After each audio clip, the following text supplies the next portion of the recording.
let no man judge you. What does Paul mean by this? It's found in Colossians 2:16 and 17, which says, "Let no man therefore judge you in meat or in drink, or in respect of an holy day, or of the new moon, or of the Sabbath days, which are a shadow of things to come." Paul is here speaking about meat and drink offerings, as well as certain ceremonial holy days, new moons, and Sabbath days. These were a shadow of things to come. They pointed forward to a particular event, and by reading a few verses prior to this, the context of what Paul is talking about becomes clear.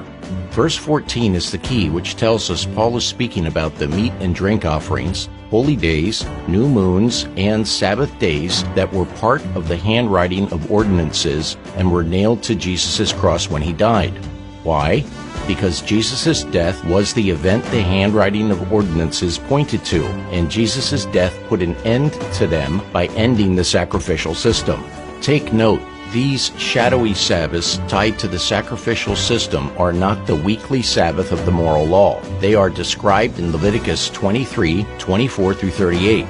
These were yearly Sabbaths which fell on certain set days of the month, a different day of the week each year.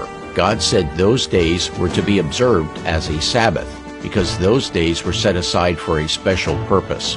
Observe how these Sabbaths are distinguished from the weekly Sabbath. Leviticus 23:37 through 38 says, "These are the feasts of the Lord, which you shall proclaim to be holy convocations, to offer an offering made by fire unto the Lord, a burnt offering and a meat offering, a sacrifice and drink offering, everything upon his day, beside the Sabbaths of the Lord." Also remember, the seventh-day Sabbath was given at creation before sin entered into the world through Adam and Eve. Thus, the weekly Sabbath of the moral law had nothing to do with sin or sin offerings, as did the ceremonial Sabbaths, which were tied to the meat and drink offerings of the handwriting of ordinances. Now, Colossians 2 is clear. Paul is saying when it comes to the meat and drink offerings, holy days, new moons, and the Sabbath days which were part of the sacrificial system, that the Christian today should not be judged by any man for not keeping them, because they were nailed to the cross. But the weekly Sabbath of God's holy moral law was not affected by the blotting out of ordinances. We know this because Paul says in Hebrews chapter 4, 1 through 11, that the seventh-day Sabbath still remains as God's holy day for Christians to observe today.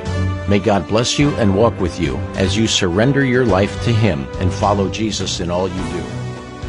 Free book offer for The Great Controversy. Simply email stmedia.co@gmail.com.